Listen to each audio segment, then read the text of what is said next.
मिनशैतानिर्रजीम बिस्मिल्लाहिर्रहमानिर्रहीम। आज मोहसिन मेंढर ने हम सब ने मिलकर एक जॉइंट प्रेस कॉन्फ्रेंस, जो मिनी सेक्रेटरीट की बिल्डिंग आप सालों से देख रहे हैं,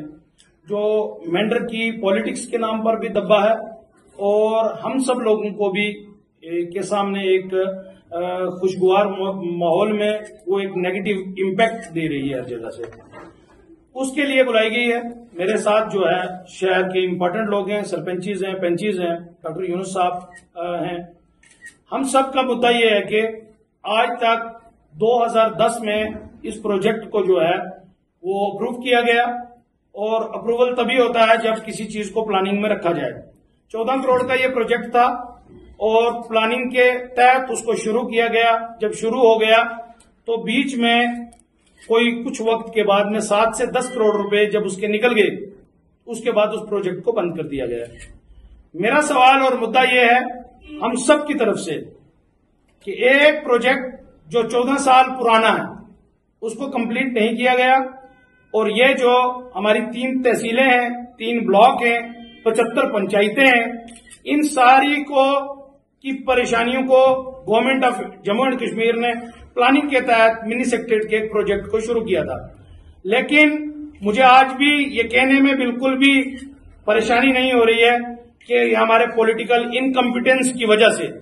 कि जो लोग इक्तदार की कुर्सी पर बैठे रहे उनके सामने मेंढर के इस प्रोजेक्ट को पहले तो लगाया गया, लेकिन जब इसमें 7 से 10 करोड़ रुपए निकले उसके बाद इसकी तरफ किसी ने तवज्जो नहीं दी। दूसरी चीज कि वो पॉलिटिकल लोग जिन्होंने इन कामों को करवाना था, उन्होंने कभी भी इस मिनी सेक्रेटरीट की आवाज को बुलंद नहीं किया। मैं ये पूछना चाह रहा हूं कि एक प्रोजेक्ट जो वायबल था, जो government of Jammu and Kashmir ने चलाने के बाद में ऐसी क्या परेशानी आई, क्या दिक्कत आई कि उस प्रोजेक्ट को एक दब्बा बनाकर रख दिया गया। हमारे लोग बालाकोट से, रुप्ती से, चंडियाल संगोट से, गानी बलनोई से आते हैं, एक एक ऑफिस, एक घर का एक एक ऑफिस का चक्कर काटने के लिए अलग अलग जगह पे जाते हैं। लेकिन एक मेन मुद्दा आज तक पॉलिटिकल इनकम्पिटेंस की वजह से बना रहा, जिसकी आवाज किसी ने बुलंद नहीं की। हम इस चीज में ये डिमांड करना चाहते हैं कि जो पैसा इस पे निकला है, वो लोग, वो ऑफिसर्स जिन्होंने इस पैसे को विड्रॉ किया है, और अगर पैसा निकला है तो बैलेंस अमाउंट उसमें आज तक क्यों नहीं आया जिससे काम रुका, उसका सवाल हम गवर्नमेंट से भी पूछना चाह रहे हैं और उन रिप्रेजेंटेटिव से पूछना चाह रहे हैं कि जिनके दौरे इख्तियार में ये काम शुरू हुआ और वो काम आज तक पूरा नहीं हुआ। दूसरा सवाल हमारा ये है कि अगर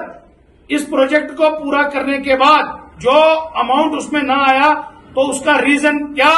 इसके पीछे कोई साजिश है क्या, ये वो काम है जिससे पूरे मेंढर के लोगों को फायदा होना था, वो इनकी प्रायोरिटी नहीं है क्या, इनके मफाद प्रस्ती के जो काम है उन्हीं के बीच में इनका आवाज बुलंद करने का इनका काम है। तो मैं इस स्टेज से, इस प्रेस कॉन्फ्रेंस के वसीले से ये पूछना, वसादत से ये पूछना चाहता हूं गवर्नमेंट से, और खासकर एलजी साहब से ये रिक्वेस्ट है मेरी कि इसके ऊपर में हम डिमांड करते हैं कि एक इंक्वायरी बिठाई जाए,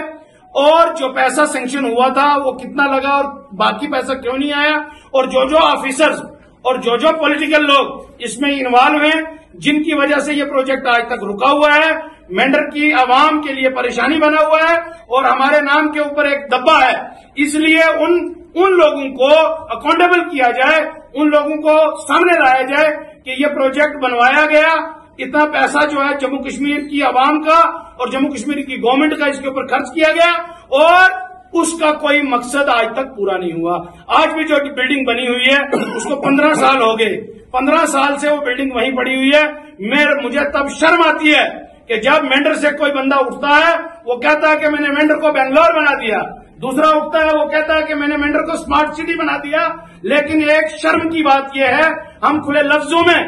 इस चीज को कंडेम करते हैं कि जिन लोगों ने भी इस आवाज को बुलंद नहीं करने दिया,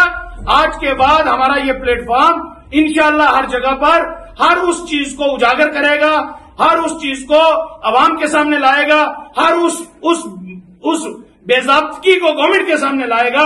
जहां पर टैक्स का पैसा पढ़े लिखे नौजवानों की आने वाली जो नस्लें हैं वो कुछ नहीं पा रही है इस चीज से, तो उनको इस स्टेज पर लाएंगे। آج کا مدعا ہمارا یہی ہے کہ ایل جی صاحب اس کے اندر جلد سے جلد اس کام کو شروع کریں، اس کام کو کمپلیٹ کروائیں۔ یہ نوجوانوں کی، بزرگوں کی اور مینڈر کی عوام کی پہچان ہے۔ ہم سب جو لوگ دور دور سے اس میں آتے ہیں ان کی آواز کو بلند کرنے کے لیے اس پلیٹ فارم کو ہم نے اکٹھا کیا ہے، اور انشاءاللہ آنے والے وقت میں جو بھی مدعا جموں کشمیر میں خاص کر اس مینڈر کا ہوگا اس کو ہم جموں کشمیر اسٹیٹ لیول تک، ہر اس آفس تک، ہر اس آفیسر تک، ہر اس عوام کے ریپرزینٹیٹو تک پہنچانے کی کوشش کریں گے۔ جو عوام کی آواز کو دبانا چاہ رہے ہیں ہم ان کو دبنے نہیں دیں گے۔